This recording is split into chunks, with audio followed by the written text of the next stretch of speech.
Have you ever trusted your memory and then found out it was completely wrong? You were so sure. The color of the car, the exact words someone said, where you were that day.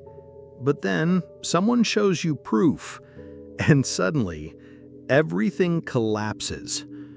So what's going on? Is your brain lying to you? Or is there something deeper? Something more disturbing? Because here's the uncomfortable truth. Most of your memories are not real. They feel real. They sound real. They even hurt like they're real. But they're not. And by the end of this video, you'll never trust your brain the same way again. Let's break this illusion wide open. Close your eyes and think about your favorite childhood memory. You can feel the warmth, you can hear the sounds, maybe even smell the place. But that memory, it's been edited, rewritten, and reassembled dozens of times. You think it's a photograph, but it's actually a collage. Every time you remember it, your brain pulls the pieces out and then puts them back slightly differently. Each time, the image gets fuzzier, more biased, less accurate, until what's left is a beautiful lie. And it gets even weirder. Studies show that just talking about a memory can distort it. You recall a story, you tell it to a friend, you laugh, you add some drama. Then, your brain saves that version, not the original one, but the version you told. So the next time you remember, you're actually remembering your own storytelling. And that's how we build fiction out of truth. There's a name for this: memory reconsolidation. It's the process of taking an old memory, opening it up, and then rewriting parts of it before storing it again. It's like editing a Google Doc. And here's the dangerous part. You don't even realize you're doing it. You walk around confident in your truth, but that truth was rewritten by your emotions, your biases, and your latest mood. Ever had an argument with someone where you both swore you remembered what happened? You said this. No, I didn't. You did. Both of you are convinced. Both of you are wrong. Because your brains rewrote the memory to protect your ego, to make you the hero, to keep your worldview intact. That's not a flaw. That's a survival mechanism. But it comes at a cost. So why does the brain do this? Why not just record everything perfectly? Well, because that would be overwhelming. You experience millions of bits of data every second. Your brain can't store all of that. So it filters, simplifies, focuses only on what it thinks is important to you. What does that mean? It means your memories are not about the truth. They're about meaning. Your brain doesn't care what happened. It cares what it meant to you. That's what it saves. That's what it protects. And that's why memories can lie. Let's take it even further. There's a phenomenon called false memory. It's when your brain remembers something that never happened. And it's not rare. It happens to everyone. Scientists have implanted false memories in people using nothing but suggestion. They'll say things like, "Do you remember getting lost in the mall as a kid?"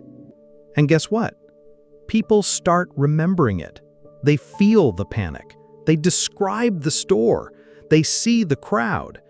None of it happened, but the memory becomes real, emotionally real, biologically real.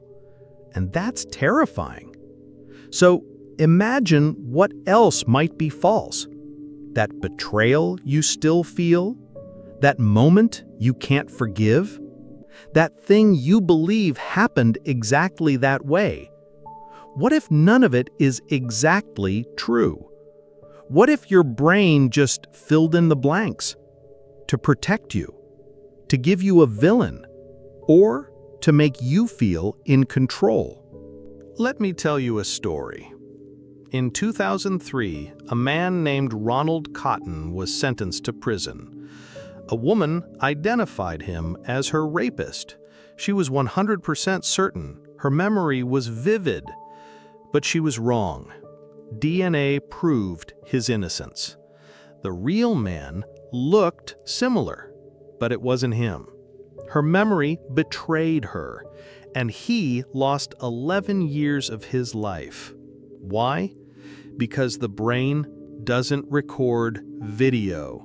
It recreates impressions, and sometimes impressions get people killed.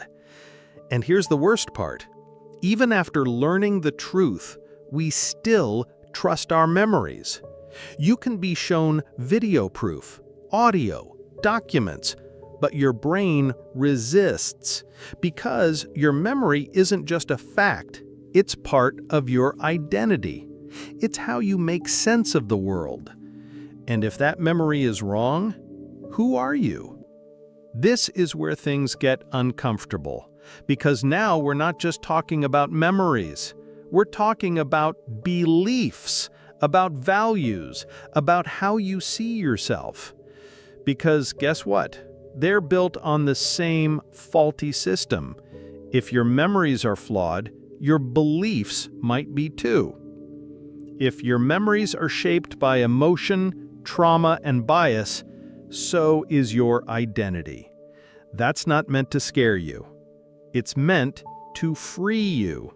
You're not stuck in the past, because the past is more flexible than you think.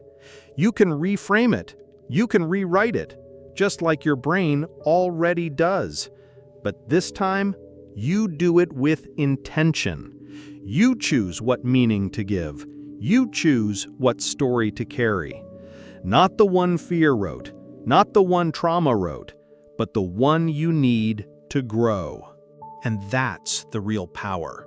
Once you realize your memories aren't truth, you're free to rewrite the script.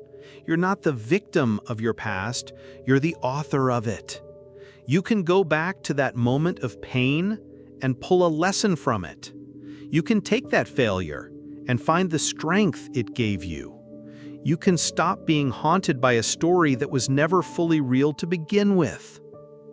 Now, I know what you're thinking, but if I can change my memories, doesn't that make me fake? No, it makes you conscious. It makes you powerful. You've always been editing your memories. Now you're just doing it on purpose. That's growth. That's healing. That's evolution. So how do you start? Here's one simple trick. Think of a painful memory. Now write it down, but write it as a story, third person, like it happened to someone else. When you do that, your brain creates distance, and in that space, you can change the frame. You stop feeling like the victim. You start seeing the patterns, the lessons, the hidden strength. Another way? Gratitude.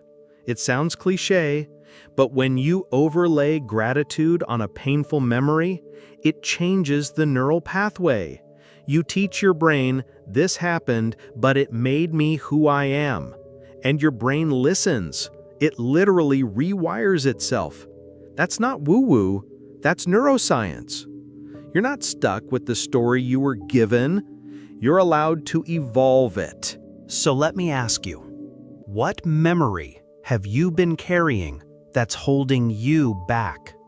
What story do you replay that keeps you small? What lie have you accepted as truth? You can let it go. You can rewrite it. Not to erase the past, but to empower the future. Because here's the final truth. Your memories are mostly fiction, but they still shape your reality. So make sure the story they tell is one worth living. If this woke something up in you, don't keep it to yourself. There's someone out there stuck in a memory who just needs this one shift. Share this video. Comment what memory you're ready to rewrite. And if you want more truth bombs like this, subscribe, because the next one might just set you free.